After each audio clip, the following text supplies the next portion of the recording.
IPL নিলামে উঠবেন ভারতের হয়ে খেলা 14 জন ক্রিকেটার। তারা কারা? আইপিএলের নিলামে জায়গা পেয়েছেন মোট 333 জন ক্রিকেটার। তাদের মধ্যে ভারতের হয়ে খেলা 14 জন ক্রিকেটার রয়েছেন। এই 14 জনের মধ্যে কেউ কেউ ভারতের হয়ে এখনও খেলেন, আবার কেউ ভারতীয় দলে আর সুযোগ পান না। দেখে নেওয়া যাক তালিকায় কারা রয়েছেন। ভারতীয় দলে খেলা যে 14 জন ক্রিকেটার নিলামের তালিকায় রয়েছেন তারা হলেন করুণ নায়ার, মনীষ পাণ্ডে, হর্ষল প্যাটেল, শার্দুল ঠাকুর, শ্রীকর ভরত, জয়দেব উনাদকট, উমেশ যাদব, হামুবা বিহারি, বরুণ অ্যারন, সিদ্ধার্থ কৌল, বরিন্দর শ্রান, শিবম মাভি, চেতন সাকারিয়া ও সন্দীপ ওয়ারিয়ার। এই ক্রিকেটারদের মধ্যে শার্দুল নিয়মিত ভারতীয় দলে খেলেন। হর্ষল কয়েক মাস আগেও ভারতের ছোট ফরম্যাটে নিয়মিত ছিলেন।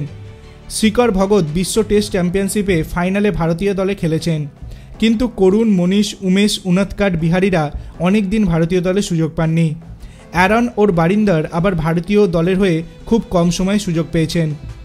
মাভি, সাকারিয়া ও ওয়ারিয়ার ভারতের সিনিয়রদের দলে খেলেননি, তবে তারা ভারতের অনূর্ধ্ব দলের হয়ে দেশের প্রতিনিধিত্ব করেছেন, তাই তারাও দেশের হয়ে খেলা ক্রিকেটারদের তালিকায় রয়েছেন। আগামী 19শে ডিসেম্বর দুবাইয়ে হবে আইপিএলের নিলাম। ভারতীয় সময় দুপুর 2:30 থেকে শুরু হবে নিলাম। সরাসরি দেখা যাবে স্টার স্পোর্টস চ্যানেলে।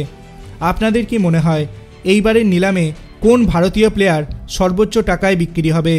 আপনার অভিমত আপনি কমেন্ট সেকশনে জানাতে পারেন। ভিডিওটি ভালো লাগলে লাইক করবেন, চ্যানেলটিকে সাবস্ক্রাইব করতে ভুলবেন না। ধন্যবাদ।